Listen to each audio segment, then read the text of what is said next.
오늘 하나님께서 우리에게 주신 말씀은 누가복음 1장 26절에서부터 38절까지 말씀입니다.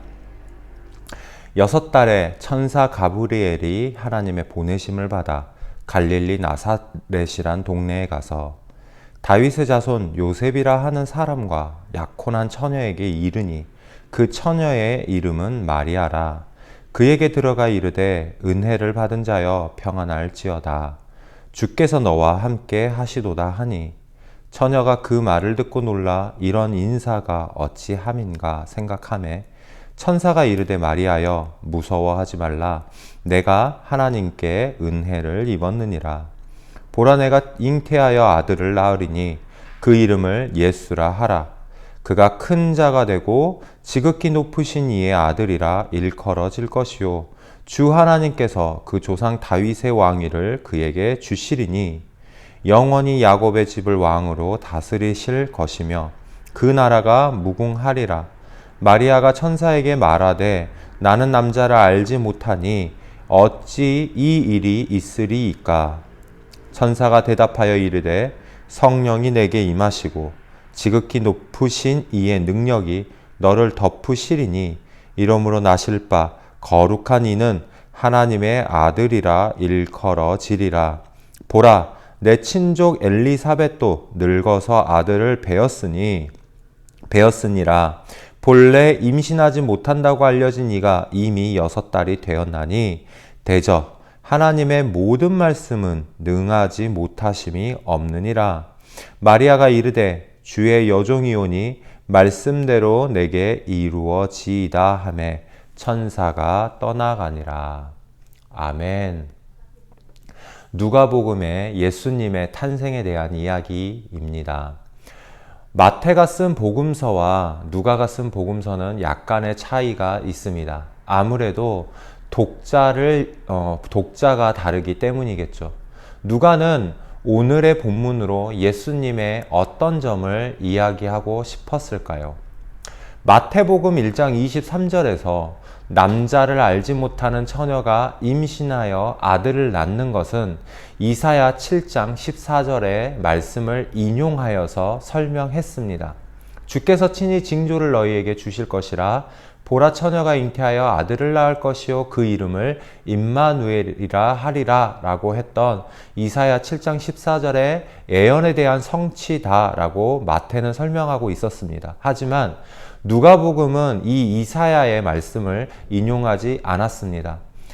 마태와 다른 메시지를 전하고 싶은 것이었습니다. 세례 요한이 임신한 뒤에 6개월 뒤 하나님의 사자가 이스라엘 북부에 있는 갈릴리 지방에서도 작은 마을인 나사렛이라는 동네에 찾아갑니다. 거기에서 다윗의 자손 요셉과 약혼한 마리아를 찾아가게 됩니다. 마리아라는 이름은 히브리어로는 미리암이라는 이름에 해당합니다. 예수님의 어머니 미리암이라는 이름과 예수님의 아버지 이름 요셉은 마태복음에서 요셉의 꿈으로 예수님의 아버지 요셉이 하나님의 꿈으로 통해서 하나님의 뜻을 알았듯이 구약시대에 이집트에서 구원하여 이스라엘 백성들을 하나님의 백성들로 계약하게 이끌어낸 모세가 연상되어지는 부분입니다. 누가복음에서도 이 부분의 은유가 포함되어 있지만 마태에 비해서는 조금은 덜 강조되고 있습니다. 또한 마태복음 1장에서는 예수라는 이름이 구원자라는 뜻을 갖고 있고 또한 임마누엘이라는 이름으로 그 의미가 하나님께서 함께 하신다라고 하는 하나님이 임하시는 성전의 역할을 그 이름으로 통해서 표현하고 있었습니다. 즉 죄에서 구원하실 예수님의 정체성을 중심으로 마태는 이야기를 했습니다. 반면에 누가복음 1장에서는 예수님이 하나님의 아들이다 라고 불릴 것을 강조하고 있습니다. 예수님의 정체성을 하나님의 아들이다 라고 표현하는 것은 아버지의 일을 아들이 따라 하듯이 하나님의 뜻을 알고 하나님의 일을 하는 사람이 바로 예수님이라는 것을 강조하는 것이죠. 즉 예수님께서 앞으로 하시는 일이 하나님의 일이라는 것을 표현하고 강조하고 있습니다. 그 일이 무엇인지에 대한 근거를 오늘 본문에서 드러나는 부분으로 살펴보도록 하겠습니다. 먼저 예수님의 아버지 요셉의 계보는 다윗 왕의 후손입니다. 당시 이스라엘 백성들이 기다리던 위대한 지도자 메시아는 다윗의 가문으로부터 날 것이라는 의견이 지배적이었습니다.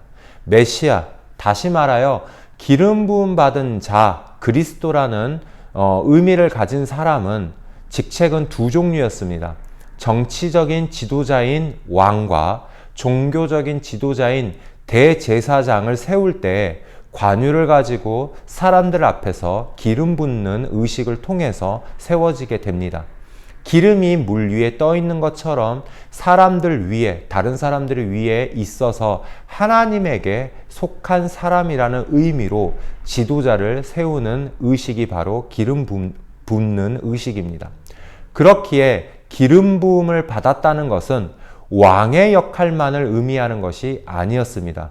대제사장 역할 또한 기름 붓는다라는 것은 대제사장의 역할 또한 포함되는 일이었습니다.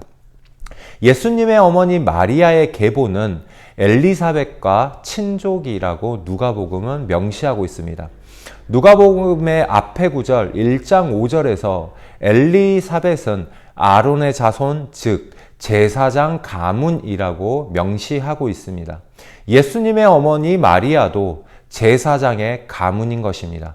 기름 부음 받은 자, 메시아로서 예수의 역할은 다윗의 후손인 왕으로서의 동시에 대제사장으로서의 정체성과 역할을 동시에 가지고 핏줄로서로도 가지고 있었습니다. 엘리사벳이 늙어서 아이를 갖지 못하는 때에 아들을 뵌 것처럼 하나님의 모든 말씀은 능하지 못하심이 없다라고 선언합니다. 이 상황과 이 선언되는 말씀은 창세기 18장 14절에서 이삭을 임신하게 되는 사라의 상황에서 나왔던 말씀과 그 상황이 비슷하게 자연히 연상이 되게 됩니다. 자기 자신을 하나님께 온전히 드리며 헌신한 이삭의 순종이 자연스럽게 떠오르는 말씀이기도 합니다. 마리아가 잉태하여 낳는 그 예수는 구원자라는 이름으로 왕으로서 백성들에게 하나님 앞에 순종적인 모습을 보여주는 그 모범이 되는 왕으로서 하나님의 백성들이 그를 보고 배울 자이며 동시에 대제사장으로서 하나님의 백성들의 죄의 구원을 위해 하나님 앞에 서는 자이며 또한 하나님의 뜻을 위해 자기 자신을 온전히 내어서 헌신하는 분이라는 것을 말씀하고 있습니다. 그리고 마리아가 종으로서 하나님의 일을 순종했다면 예수님은 하나님의 아들로서 하나님의 일을 하는 분이라는 것을 나타냅니다. 또한 누가는 이러한 일들이 성령으로 이루어졌다라고 말하고 있습니다. 성령, 루아흐의 어원은 거룩한 바람입니다.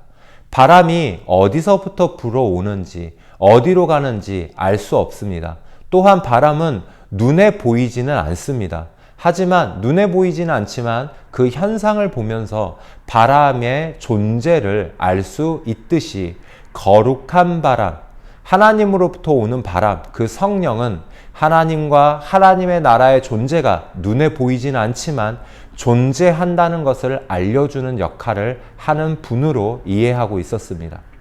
약혼을 한 마리아가 어느 날 갑자기 외간 남자가 마리아 앞에 나타났습니다. 그리고 그 사람이 하나님의 이름으로 인사를 먼저 건넵니다. 마리아는 당혹스럽기도 하고 무서운 상황이기도 할 것입니다. 이해도 안 되고 말도 안 되는 방법으로 하나님의 뜻이 자기에게 이루어진다라고 합니다. 자신이 하나님의 뜻을 받아들였을 때에 감수해야 하는 그러한 기회비용과 부담감이 이루어 말할 수 없을 정도로 커다랗습니다.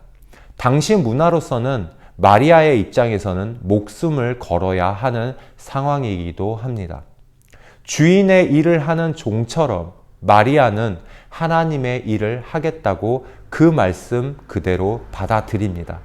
예수님의 사역뿐만 아니라 예수님의 탄생도 하나님 나라를 위해서 자신의 모든 것을 내어놓는 이 마리아의 사건으로 시작했습니다.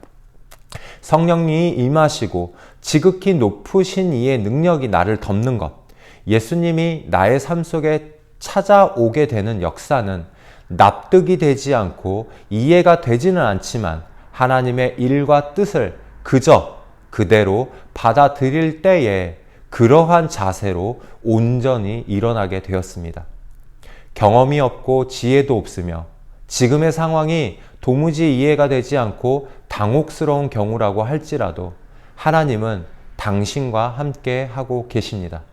하나님이 거기에 계신다는 것은 하나님의 뜻이 거기에 있다는 것입니다. 하나님의 나라가 거기에 있다는 것입니다. 하나님의 뜻, 하나님의 나라가 내가 생각했던 것과 다르고 나의 기대와 달라서 내가 한 번도 생각해 보지 못한 것일 수도 있습니다. 실제로 예수님께서 하셨던 많은 하나님의 나라에 대한 비유가 당시에 하나님의 말씀을 가르치는 사람들의 생각과 다른 부분이 많이 강조되어 있었습니다. 억울하기도 하고 말이 안 되는 것일 수도 있습니다.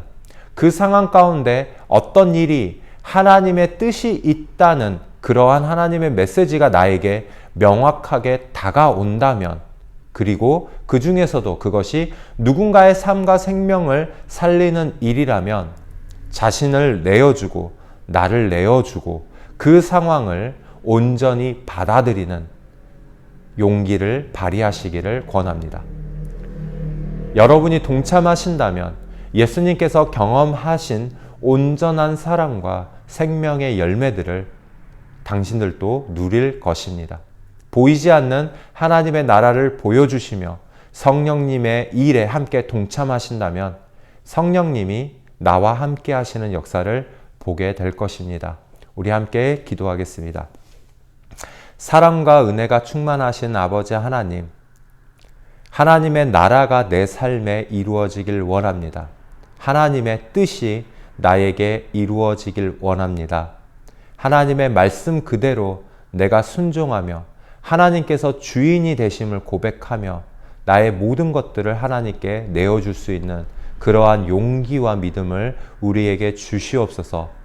하나님, 2022년에는 하나님의 뜻이, 하나님의 역사가, 하나님의 놀라운 은혜가 내 삶에 이루어지는 그러한 열매들을 누리는 삶으로 우리를 이끌어 주시옵소서.